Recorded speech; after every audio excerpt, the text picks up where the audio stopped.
Bonjour et bienvenue sur ce Twitch. Normalement on dit bonjour et bienvenue sur ce Twitch.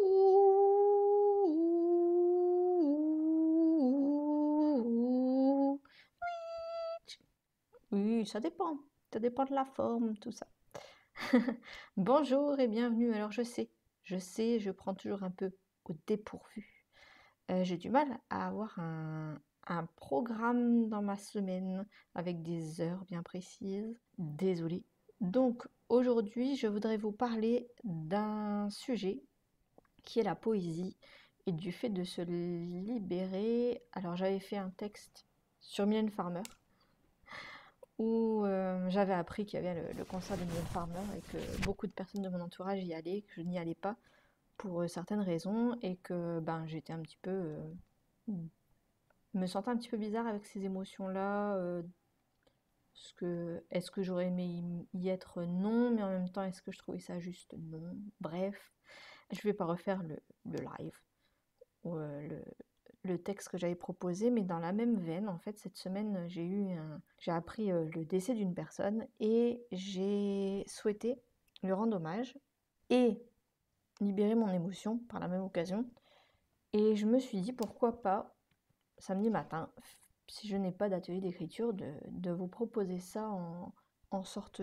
alors ce sera peut-être pas un atelier, mais voilà, une discussion sur la poésie. Pour revenir sur le fait que n'ai pas de programmation sur les Twitch, je vais essayer d'en faire un peu plus. Donc je vais les faire un petit peu voilà, vers 14h mardi et mercredi, sachant que mardi, ça sera plutôt sur les affirmations positives et comment en écrire, peut-être en lire. Mercredi, ça sera certainement pareil, 14h. Et je ferai par contre du do it yourself. Je voudrais faire mon déodorant et mon gel douche, des recettes que j'ai déjà fait. Et vous savez que j'aime aussi, dans tout ce qui est bien-être, il y a l'écriture, il y a voilà, le bien-être ici, et puis il y a ce qu'on met sur notre peau, etc., qui m'intéresse. Donc, je vous proposais ça cette semaine au programme, et j'ai beaucoup de mal à faire le programme sur Twitch. Bref, toujours des trucs qui ne fonctionnent pas bien. On va se lancer dans le thème. Le thème, donc, je vous disais, la libération émotionnelle par la poésie. Je voulais déjà commencer par vous demander, à vous, comment vous faites quand il y a un drame, un souci, quelque chose qui vous met fort en colère ou qui vous, qui vous blesse, qui vous perturbe. Dans ce que j'ai pu expérimenter, moi, des fois, j'ai de la sidération. Alors, parce que des fois, on apprend les choses, en plus aujourd'hui avec les téléphones, etc. On peut apprendre des choses, voilà, normalement, quand on vous appelle, on vous dit, voilà, Marine, est-ce que tu pourrais t'asseoir? Ça commence mal. Mais au moins, vous vous préparez. Vous pouvez dire à la personne, attends, je suis, je sais pas, en train de conduire. Ou voilà, vous pouvez prévenir. Et du coup, vous pouvez vous préparer à être mieux, à être assis, à être dans un endroit calme, à être pas sur votre lieu de travail, pas en train de conduire et apprendre une nouvelle. Il y a le fait d'apprendre une nouvelle, alors peu importe, même si on est préparé, il y a cet état de sidération, ce moment où on se dit, enfin, où on se dit non, en fait je pense que le cerveau coupe, il n'y a plus rien qui passe. Ça c'est l'état de sidération. Alors je fais du self-défense et c'est vrai que c'est quelque chose qu'on voit aussi en self-défense, que même si on est ceinture noire, je ne sais combien de dames, je sais pas si je le dis bien, mais on peut avoir, voilà, on est en train de se balader, quelqu'un nous attaque et même si on est ceinture noire, on a un état de sidération, on n'arrive pas à réagir tout de suite. Ça peut arriver aussi. Il n'y a pas de, il y a pas de préparation, il y a rien qui peut nous préparer. J'ai déjà eu aussi un état de sidération en regardant un documentaire qui remettait tout un tas de choses en question, où j'étais préparée, où tout résonnait en moi, mais en même temps, de me prendre tout dans la figure d'un coup, état de sidération. Donc on peut avoir ça comme réaction. On peut avoir... Alors j'ai pris des notes, je ne sais pas me relire.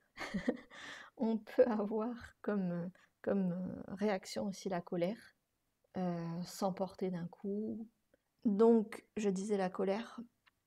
Je pense que la colère, ça, enfin, pour ma part, c'est quand même quelque chose qui arrive beaucoup. Ah, bonjour Sportfit Heidi. La colère, c'est quelque chose qui peut... Alors peut-être pas tout de suite, quand vous apprenez une nouvelle, mais après vous pouvez avoir le déni, la colère, toutes sortes d'émotions qui arrivent ensuite. Alors là, je parlerai pas de peur, la pire émotion, la peur. Mais oui, toutes les autres émotions à peu près passent par notre tête quand on apprend des nouvelles. Donc voilà, vous, réfléchissez un petit peu, vous, qu'est-ce que vous faites?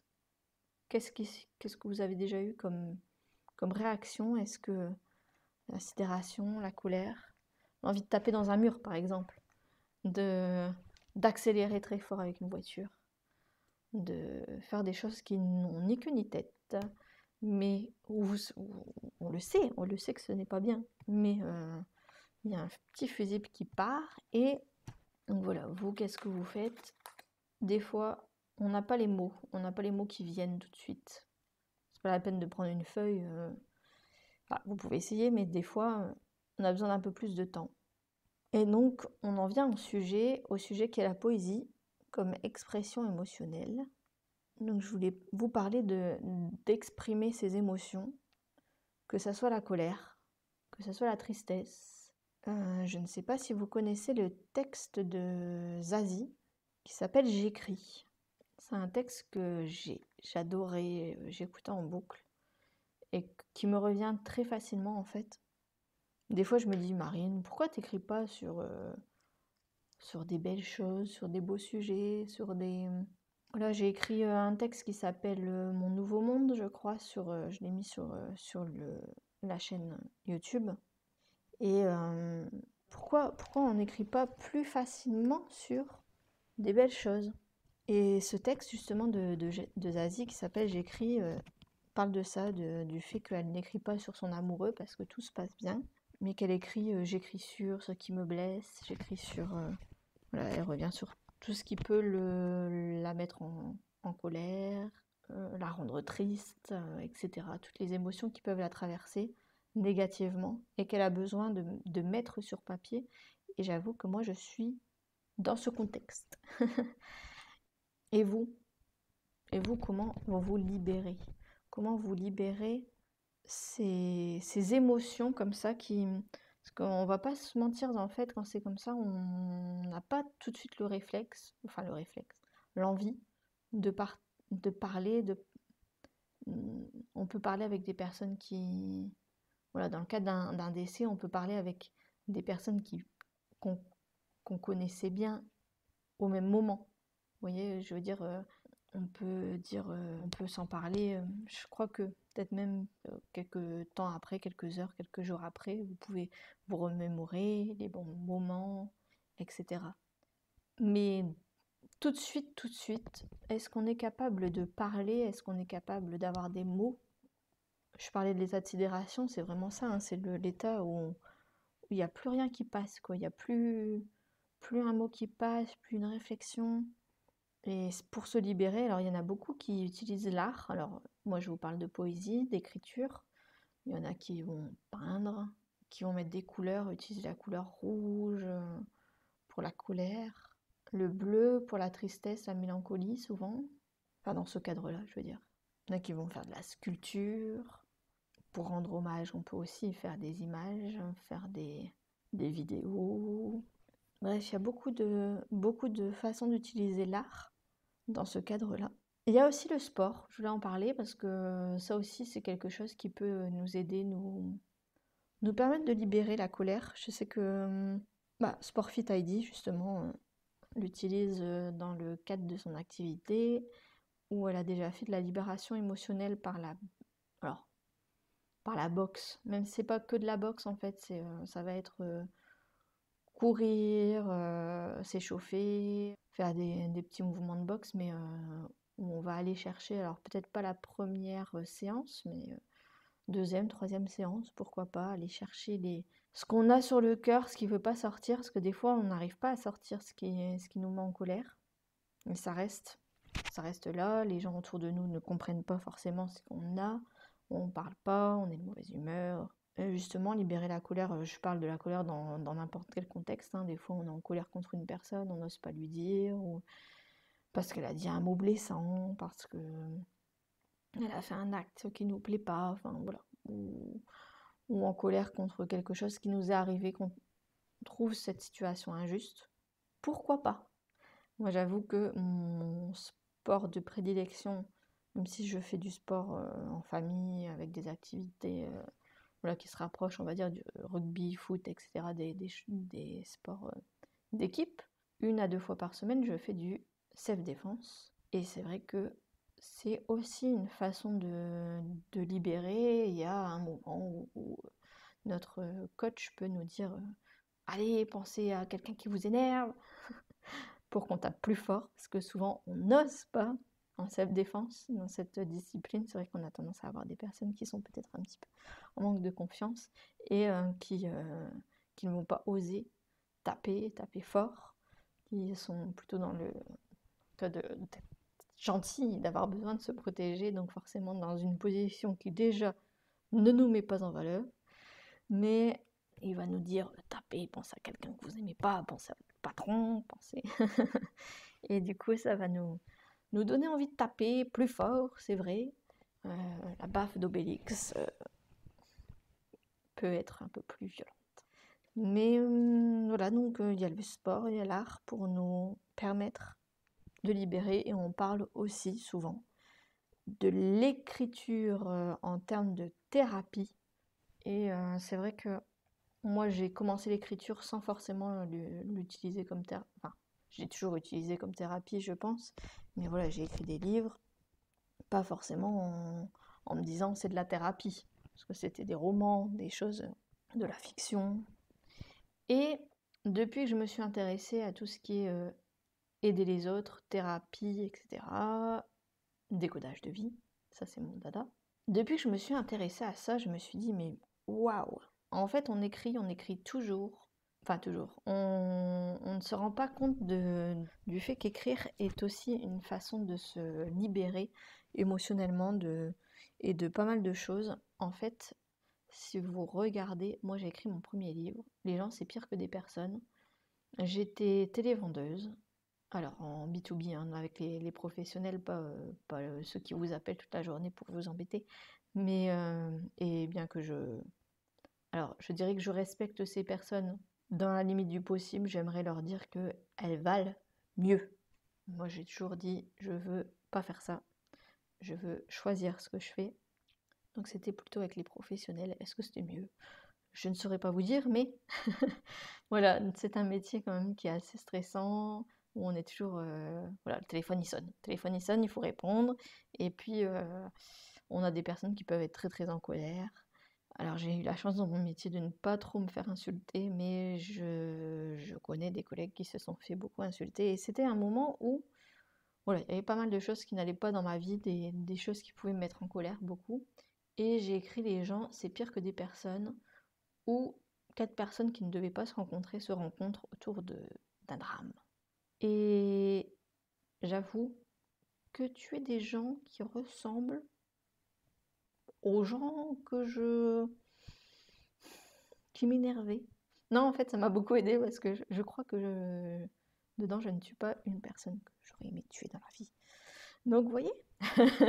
Oui, hein, et j'en parlais aussi avec Ailou, vous savez, l'auteur qui vient sur le café des auteurs tous les 15 jours, toutes les 3 semaines, le dimanche matin. Et une fois, je lui ai dit ça, je lui ai dit qu'en fait, tout ce qu'on écrivait, on mettait beaucoup de nous, tout le temps.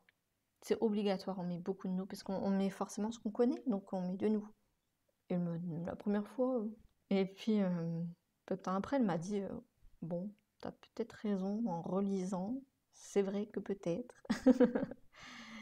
Donc oui, je pense qu'on met beaucoup de nous quand on écrit, et que c'est toujours pour moi une forme de thérapie. Alors je parlais de décodage de vie en l'importance de libérer En décodage de vie, il y a un certain docteur Hammer qui dit que, je le fais en bref, hein, sur la chaîne Tout va bien Marine sur YouTube, vous avez vraiment une petite vidéo que j'avais fait sur le décodage de vie. Mais voilà, toutes les émotions que vous avez, les chocs émotionnels égale ping dans le cerveau. À un endroit. D'ailleurs, j'ai fait une IRM où il y avait un ping dans mon cerveau. Mince. Bref, il y a je vais dire pour simplifier, des petits courts-circuits dans notre cerveau. Et ça se répercute, tout ce qui est dans notre cerveau se répercute dans notre corps. Vous le verrez si vous vous intéressez par exemple aux oreilles, aux dents, à vos pieds. Dans la médecine chinoise, c'est beaucoup utilisé, hein, ou dans le dos. Peu importe, vous vous centralisez sur un organe du corps, vous verrez que c'est relié avec l'ensemble, le reste du corps. Et donc dans le cerveau, ça se met sur un point et ça se répercute sur un organe ou quelque chose. D'où la maladie si on ne fait rien. D'où l'importance de libérer. Donc ça va être d'en parler et de faire que ça ne reste pas dans votre esprit. S'il y a quelque chose qui reste, qui vous revient sans cesse. Donc voilà, d'où l'importance de libérer, si ça vous intéresse, le décodage de vie. Donc je voulais vous proposer une lecture, la lecture du poème que j'ai écrit cette semaine.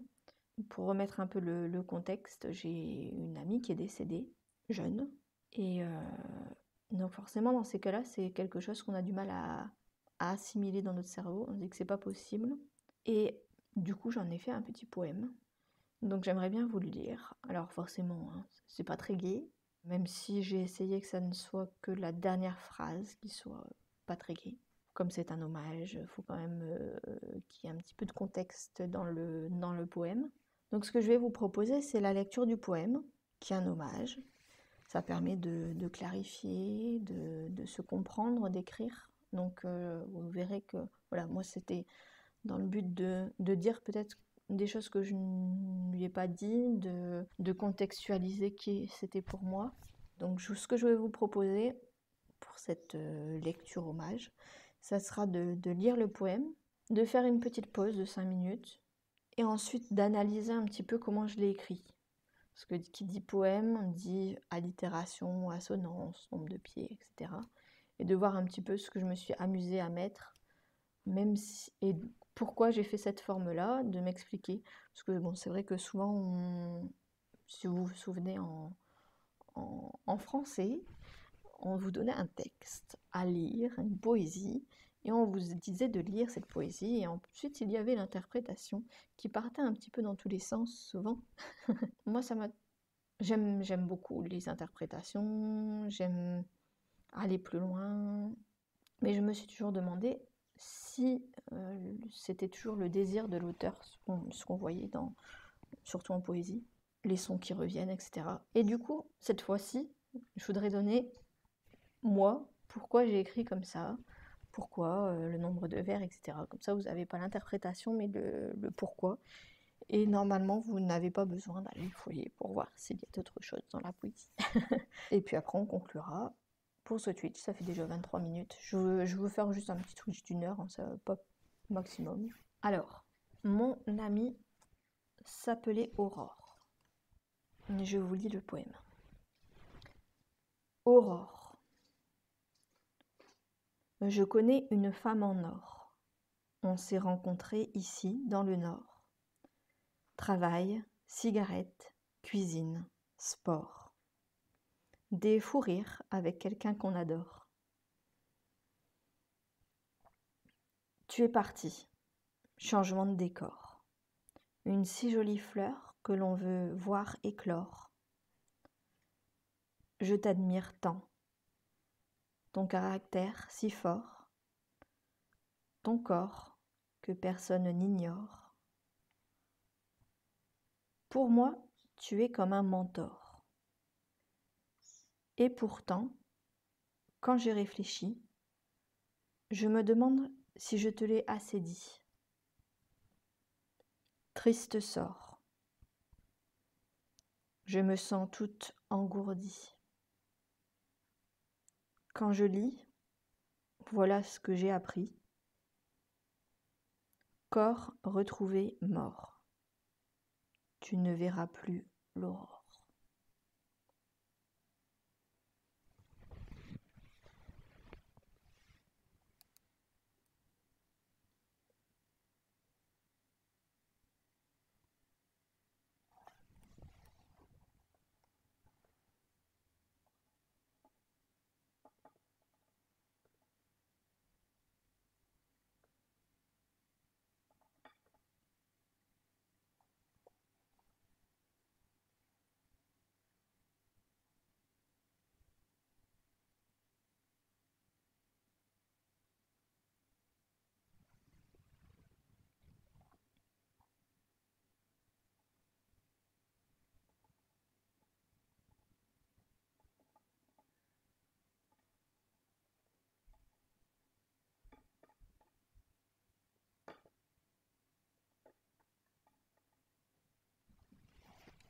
Voilà donc le poème.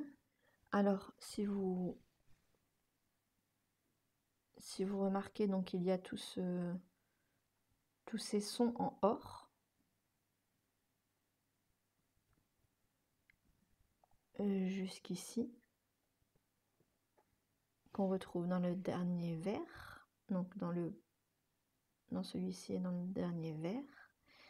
Ces vers-là se terminent en i,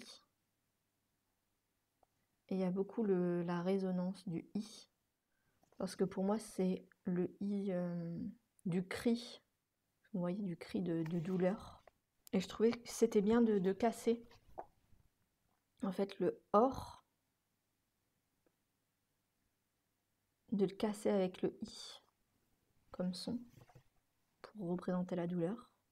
Et alors là je l'ai pas noté.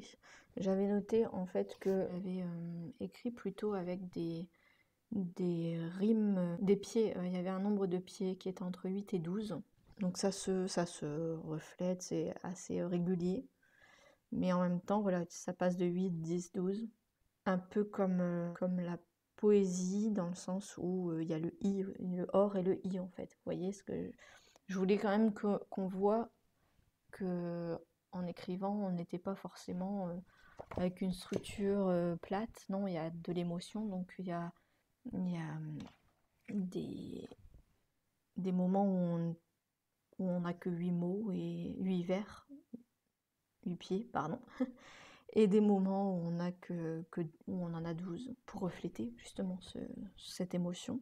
Je trouvais ça important de rappeler, déjà d'écrire au présent, puisque c'était pas pour moi quelque chose de, voilà, entre le déni, l'incompréhension, le choc, la sidération, comme je vous en ai parlé. Et du coup, je trouvais ça important, et en plus, c'est comme ça que je le ressentais, de d'écrire au présent, mais de terminer aussi sur cette petite phrase sur le futur. Tu ne verras plus l'aurore. Donc le jeu de mots avec le prénom qui symbolise le lever du soleil.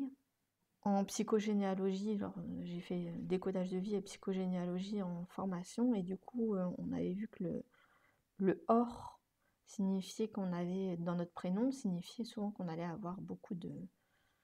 Normalement qu'on ne devait pas avoir de soucis financiers, dans le sens...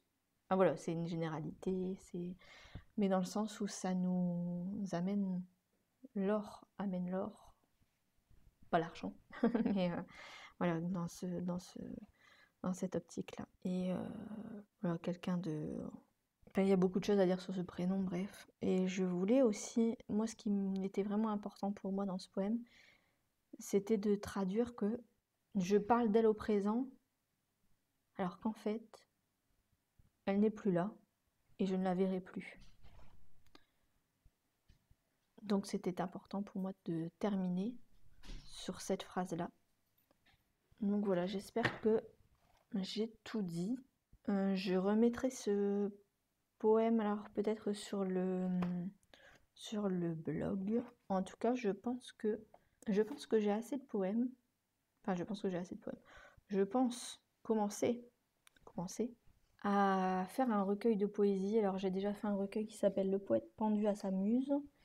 Et je pense que je devrais m'y mettre le plus vite possible, parce que c'est un petit peu compliqué de mettre en page, de rassembler, etc. J'avais fait une vidéo sur la chaîne YouTube Marine Azelard auteur sur le fait de mettre en page un recueil de poésie, donc de publier un recueil de poésie, donc l'étape où on rassemble, où on met en page.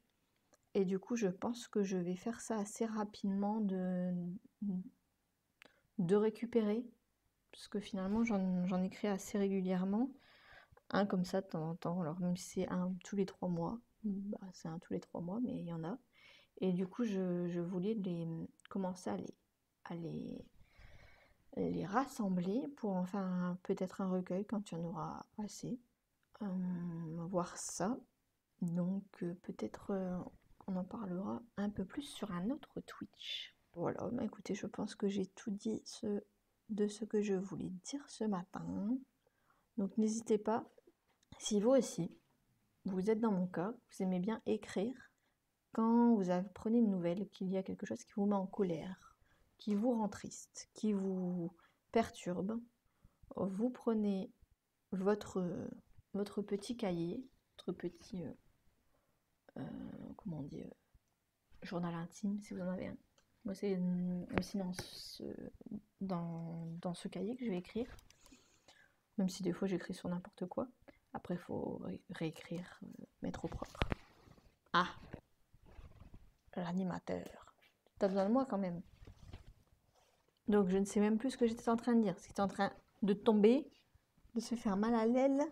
Donc voilà, comment ça se passe si vous voulez libérer comme ça aussi? Moi, c'est très simple. J'ai écrit des phrases qui me venaient. Alors, j'ai eu ma première idée, comme je vous ai un petit peu expliqué. Et puis, noter des mots. Alors, si vous n'écrivez pas souvent de poésie, quand vous écrivez beaucoup de poésie, vous avez tendance à avoir ce réflexe de compter les vers, les pieds, et de savoir à peu près combien de pieds vous avez dans votre vers. Ça, c'est assez facile au fur et à mesure qu'on écrit. Et quand on n'a pas l'habitude, c'est pas grave. Et puis, vous n'êtes pas obligé de faire des vers. Il existe ce qu'on appelle la poésie en prose. Donc, vous n'avez pas forcément besoin de faire des vers ou de compter vos pieds, etc. L'important, c'est de libérer. Donc, vous prenez une feuille. Si vous voulez faire des rimes, c'est pareil, rien de plus simple. Si vous voulez utiliser la technologie, eh bien c'est possible. Vous tapez rime en or, en i, voilà, si vous voulez. Alors, on appelle les rimes, je vais faire ma prof de français 2 secondes, mais les rimes riches quand il y a 3 sons identiques, et les pauvres, c'est quand il n'y a qu'un seul son. Donc voilà, si vous arrivez à faire un son, c'est déjà pas mal. 2 sons, c'est encore mieux. 3 sons, alors là... Mais ne vous embêtez pas, je vous dis, le plus important, c'est la libération émotionnelle. Donc voilà, l'important c'est de libérer, et vous avez aujourd'hui plein de choses qui peuvent vous aider. Si vous avez besoin de vous faire corriger, eh bien c'est pareil. On utilise, si vous voulez, je sais qu'il y a des IA, intelligence artificielle, ouais, qui peuvent aider à ça. Vous pouvez le lire, en faire pourquoi pas une chanson, un slam, pourquoi pas aller plus loin. Je sais que nous avons une abonnée qui est peintre, et ben, je pense qu'elle aussi, de temps en temps, elle fait de la libération émotionnelle. Et pourquoi pas de la poésie dans une peinture, c'est possible. Alors voilà, n'hésitez pas. Je vous remercie beaucoup pour votre écoute, pour votre attention. J'espère que même si c'est pas le Twitch le plus gai, ça vous aura plu. Peut-être qu'il vous permettra d'aller plus loin dans vos émotions et de trouver une solution pour vous libérer. Je mettrai ce Twitch sur YouTube, sur la chaîne, alors pas Tout va bien Marine, mais la chaîne Marine Aslar Auteur, pour partager un petit peu sur le fait d'écrire de la poésie. N'hésitez pas à partager, à liker ou à commenter, me dire ce que vous faites dans le commentaire YouTube pour libérer. Ou si vous avez, allez-y, un vers, 2 vers à déclamer. Je ne prendrai que les vers. Non, je plaisante en commentaire, non. Allez-y, n'hésitez pas, tant que c'est constructif et lumineux, je réponds. Je vous souhaite une agréable journée, un bon week-end, et je vous fais plein de bisous. À la prochaine.